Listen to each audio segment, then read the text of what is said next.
अंधकार से घिरी एक ऐसी जगह जहां न कोई आवाज होती है और न ही कोई वापस आने की उम्मीद। एक ऐसा रास्ता जो किसी दूसरी दुनिया की ओर जाता है और एक ऐसी जगह जहां आप खुद को खिंचा हुआ महसूस करते हैं।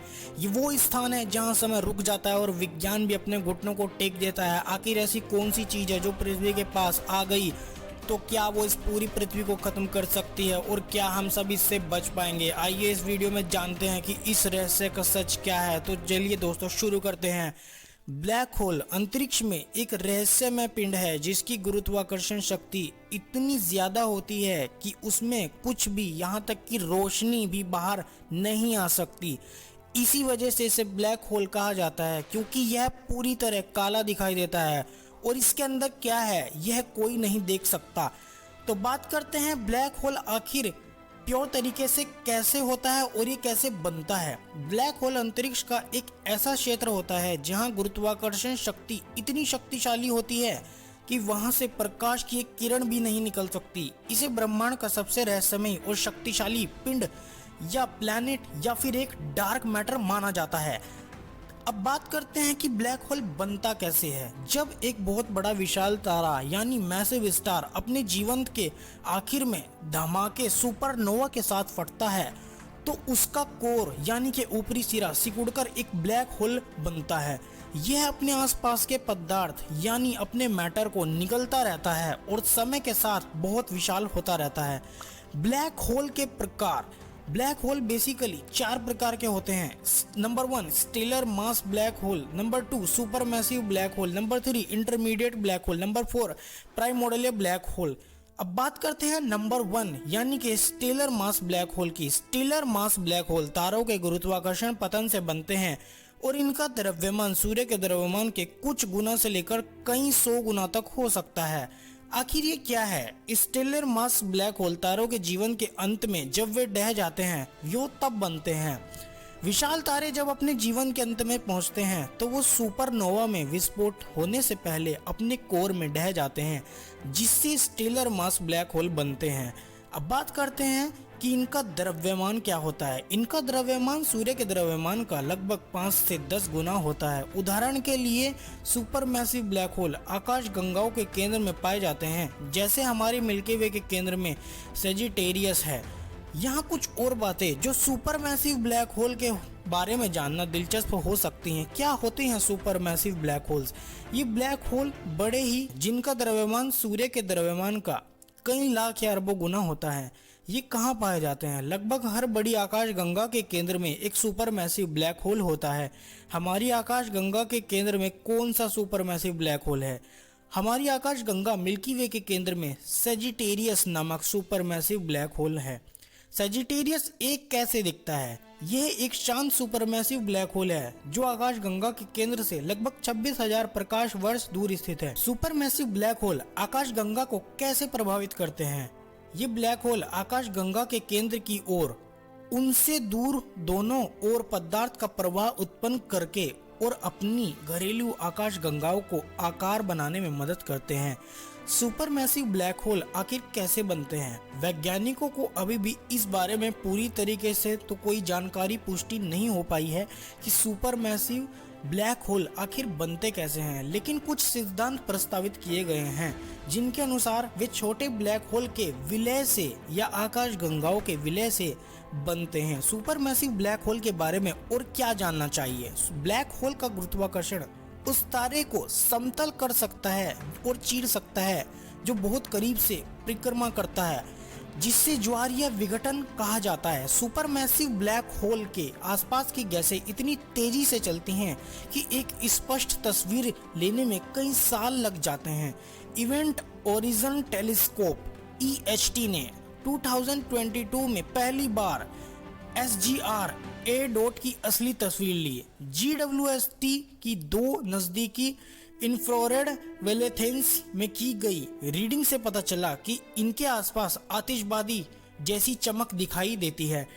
अब बात करते हैं इंटरमीडिएट मास ब्लैक होल की। इंटरमीडिएट मास ब्लैक होल जो सुपरमैसिव और स्टेलर मास ब्लैक होल के बीच के आकार के होते हैं। अभी भी वैज्ञानिक इनके लिए एक रहस्यमय चीजों को ढूंढ रहे हैं और इन पर शोध जारी है, क्योंकि इनकी खोज की संख्याओं में कमी हुई है और आज भी इन पर रिसर्च जारी है। आज तक हालांकि इनके बारे में इतनी तो जानकारी नहीं मिली है, लेकिन फिर भी वैज्ञानिक इनके बारे में पता लगाने में आज भी तत्पर हैं। अब बात करते हैं नंबर 4 यानी कि प्राइमोर्डियल ब्लैक होल के बारे में। आखिर प्राइमोर्डियल ब्लैक होल क्या होते हैं, तो चलिए शुरू करते हैं। वैज्ञानिकों का मानना है कि बैग के तुरंत बाद ब्रह्मांड के कुछ पहले कुछ सेकंडों में गर्म पदार्थ की जेबें इतनी घनी हो सकती थी कि ब्लैक होल बन सकते थे। इनकी उत्पत्ति तारों के पतन से नहीं होती, बल्कि ब्रह्मांड के शुरुआती घनत्व में उतार चढ़ाव से होती है। इनका द्रव्यमान पेपर क्लिप से 1,00,000 गुना कम या फिर सूर्य के आकार से 1,00,000 गुना ज्यादा तक हो सकता है। ये छोटे ब्लैक होल अभी तक बड़े ब्लैक होल में विलीन नहीं हुए हैं और बड़े ब्लैक होल से सेपरेट ही हैं। प्राइमोर्डियल ब्लैक होल और अन्य ब्लैक होल में क्या अंतर है, तो तारकीय द्रव्यमान वाले ब्लैक होल बड़े तारों के पतन यानी उनकी मृत्यु या फिर उनके अंतिम समय से बनते हैं।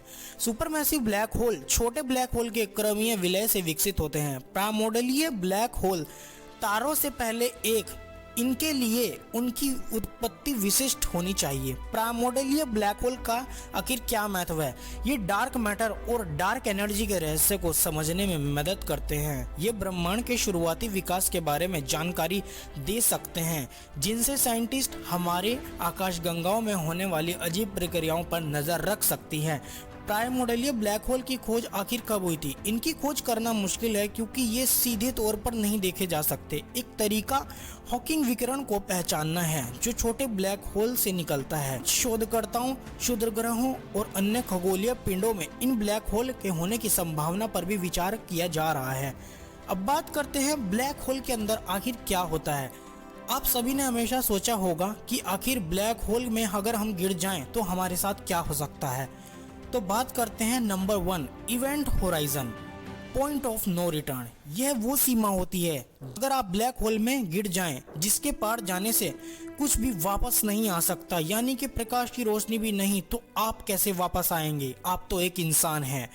नंबर 2 स्पैटिगोफिकेशन यानी शरीर का खिंचना। ब्लैक होल के पास गुरुत्वाकर्षण की शक्ति इतनी ज्यादा होती है कि अगर कोई छोटी सी एकमात्र सुई जैसी चीज भी इसमें जाए तो वो कभी लौटकर नहीं आएगी, और इसकी गुरुत्वाकर्षण शक्ति इसे इतनी जोर से खींचने की ताकत रखती है कि अगर इसमें एक पूरा इंसान गिर जाए तो वो भी कभी वापस नहीं आ सकता।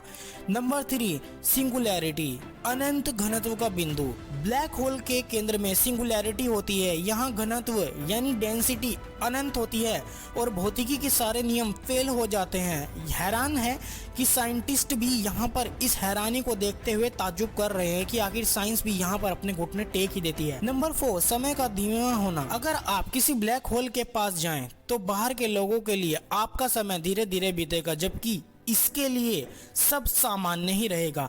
अब कल्पना कीजिए कि अगर अंतरिक्ष यात्री ब्लैक होल के करीब जा रहा है और उसे बाहर की दुनिया तेजी से बढ़ती हुई नजर आ रही है, और आइंस्टीन के सापेक्षता सिद्धांत की वजह से ये हो पा रहा है।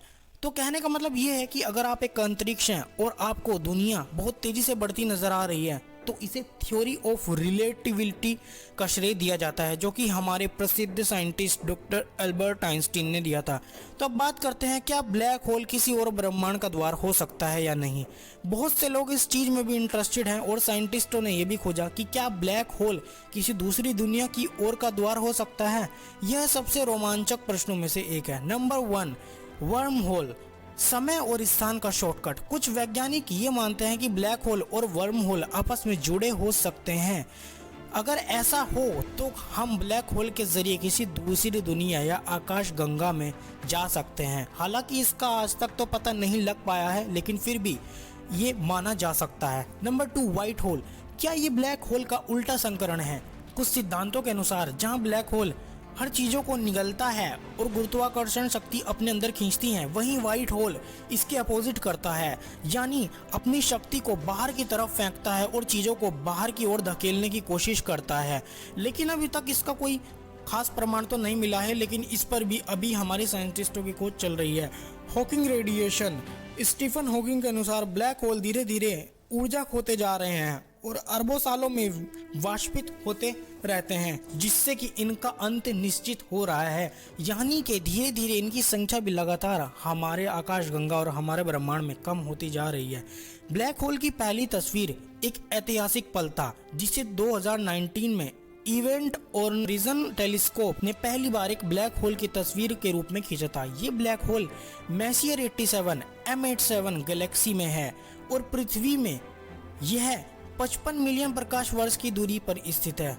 अब एक इंटरेस्टिंग फैक्ट, एक ऐसी तस्वीर को लेने के लिए जो दुनिया में फैले 8 टेलीस्कोप का इस्तेमाल करती है, इसे बनाने के लिए बहुत ही सारे साइंटिस्टों ने जोर दिया और ऐसे ब्लैक होल को उजागर किया जो कि अंतरिक्ष में बहुत ही छोटे लेवल पर छुपा हुआ था।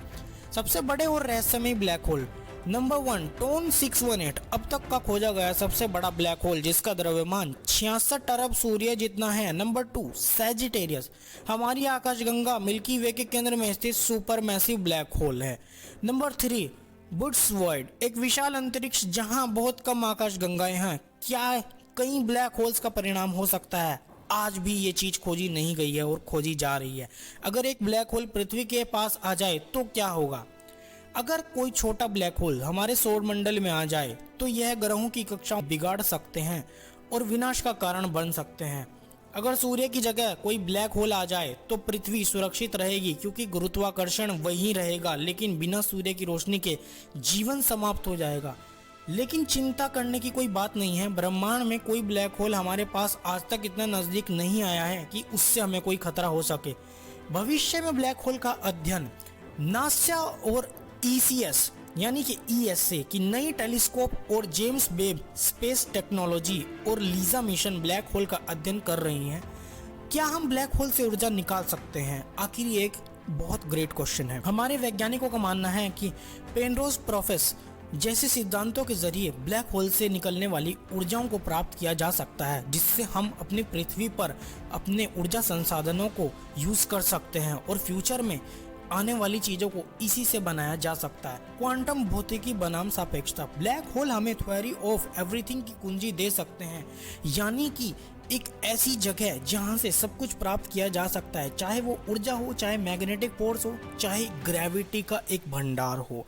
अब आखिर निष्कर्ष ये निकलता है कि ब्लैक होल पूरी दुनिया में और ब्रह्मांड में इनकी संख्या भी धीरे धीरे कम हो रही है। तो क्या आपको लगता है कि ब्लैक होल किसी दूसरी दुनिया का रास्ता खोल सकते हैं? और अगर ब्लैक होल पृथ्वी के आसपास आ गए तो क्या होगा? तो कमेंट में मुझे ये जरूर बताना। और आपको ये वीडियो पसंद आया तो वीडियो को लाइक करना और चैनल को सब्सक्राइब जरूर कर देना, ताकि ऐसी इम्पोर्टेंट और रोमांचक विज्ञान से जुड़ी वीडियो आपको मिलती रहे। Thank you.